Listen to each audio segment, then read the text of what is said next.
Assalamualaikum warahmatullahi wabarakatuh. Saudaraku yang berbahagia, saudaraku yang dirahmati oleh Allah, selamat berjumpa kembali dengan saya. Dan tentunya mudah-mudahan panjenengan semua senantiasa tidak bosan-bosannya untuk mengikuti video saya. Dan saya berdoa selalu buat panjenengan semua, mudah-mudahan senantiasa diberikan kesehatan dan tetap iman. Saudaraku, untuk di video saya kali ini, saya kembali akan membaca secara ringkas Pangeran Diponegoro dan Perang Jawa dari sebuah buku yang dituliskan oleh Bapak Wardiman Djojonegoro. Di video yang kemarin, saudaraku, terkait membaca secara ringkas ini sudah di bagian yang ke-28, dan untuk saat ini di bagian yang ke-29. Ini adalah detik-detik mau ditangkapnya Pangeran Diponegoro. Dekok ini merasa tidak mampu menangkap Pangeran Diponegoro dengan secara langsung atau mungkin perang terbuka. Makanya Dekok pada akhirnya membuat siasat mengajak Pangeran Diponegoro untuk berunding. Saudaraku, kita ikuti bersama di membaca secara ringkas Pangeran Diponegoro. Saya mulai, saudaraku. Bismillahirrohmanirrohim. Di Bagelen Barat, Kolonel Clarence mendapat tugas dan kepercayaan penuh dari Jenderal Dekok untuk melakukan perundingan dengan Diponegoro melalui Patih Diponegoro, yaitu Raden Adipati Abdullah Danurejo. Clarence juga diperintahkan untuk memastikan bahwa daerah persembunyian Pangeran Diponegoro ini dikepung. Siapa tahu perundingan nanti gagal. Dia diperintahkan untuk meyakinkan pihak perantara Pangeran Diponegoro bahwa yang terbaik buat kepentingan mereka adalah bertemu Dekok dan membuka pembicaraan damai. Untuk membujuknya bertemu dengan Panglima Tinggi Belanda tidaklah begitu sulit, tetapi apa gerangan yang dapat dijadikan umpan untuk memancing Pangeran Diponegoro masuk ke perundingan penting selanjutnya. Karena itu ulama penasihatnya, yaitu Kiai Pekih Ibrahim dan kawan lamanya Haji Badarudin, diutus ke Benteng Kemit Gombong Karanganyar, tempat Clarence sekarang pindah, untuk mempersiapkan rencana yang tepat. Clarence harus diundang bertemu dengan Pangeran Diponegoro di Remo Kamal, di hulu kali Cincing Guling, sekitar 16 km di utara benteng Belanda di Remo Jatinegara pada Selasa pagi tanggal 16 Februari tahun 1830. Menurut Clarence, dalam pertemuan tersebut Pangeran Diponegoro minta hadiah, yaitu termasuk diantaranya adalah kain hitam yang cukup untuk 400 prajurit berkuda yang separuhnya akan datang bersamanya sebagai pengawal di Remo Kamal. Dia juga meminta uang kontan untuk mendanai mereka, sepucuk payung kebesaran berwarna emas untuk menunjukkan martabat kerajaannya, dan 2 gunting yang diduga untuk memotong rambutnya sendiri dan rambut prajuritnya. Clarence menulis surat kepada Pangeran Diponegoro agar tuntutannya ditulis supaya dia bisa menunjukkan kepada Jenderal Dekok bahwa Pangeran bersungguh-sungguh untuk melakukan perundingan damai itu. Kemudian, saudaraku, perundingan pertama dengan Kolonel Clarence berlangsung di Remo Kamal. Pangeran Diponegoro berkuda menuju tempat pertemuan itu dari markas besarnya di Pegunungan Sampan bersama pengawal pribadi dengan keris pusakanya, yaitu bernama Kiai Ageng Bondoyudo.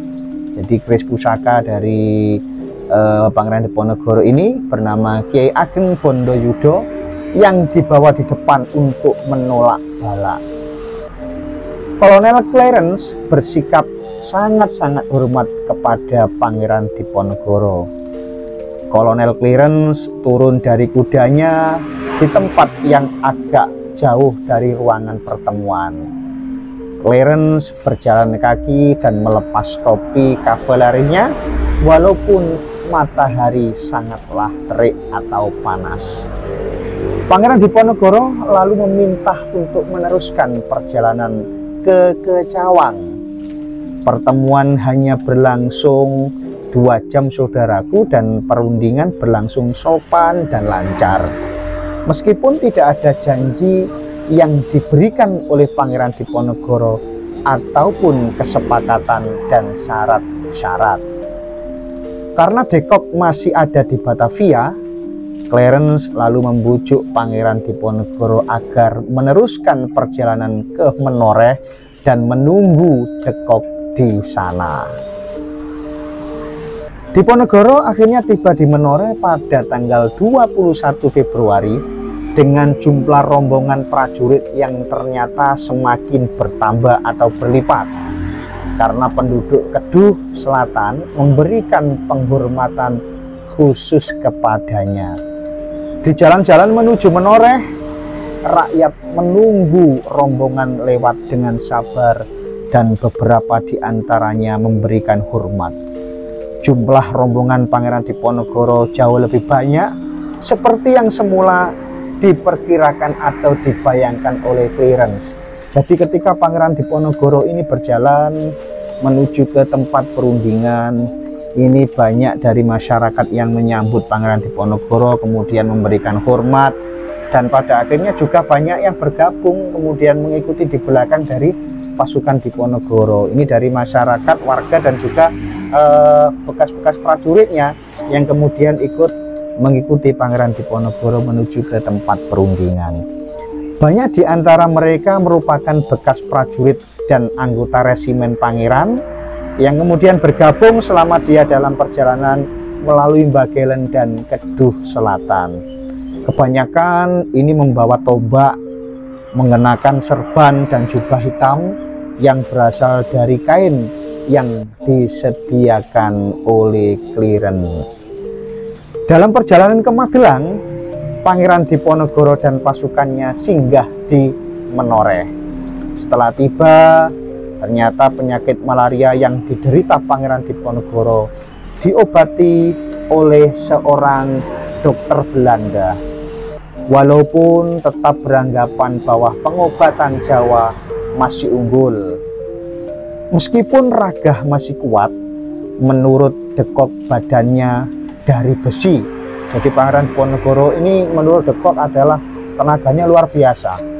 Jelaslah Pangeran Diponegoro menderita segala kekurangan selama hidup berbulan-bulan di hutan rimba Bagelen Barat. Clarence melaporkan bahwa Pangeran Diponegoro membutuhkan istirahat.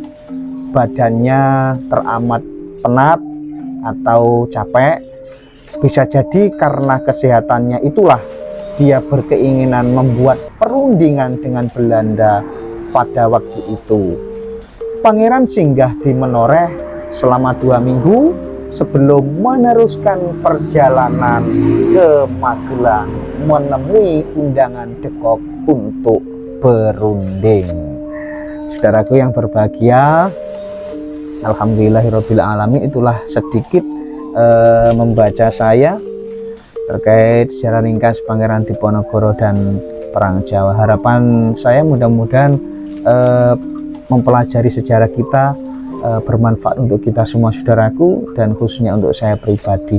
Saudaraku, mohon maaf atas segala kekurangan, dan saya akhiri, wallahul muwaffiq ila aqwamit thoriq. Wassalamualaikum warahmatullahi wabarakatuh.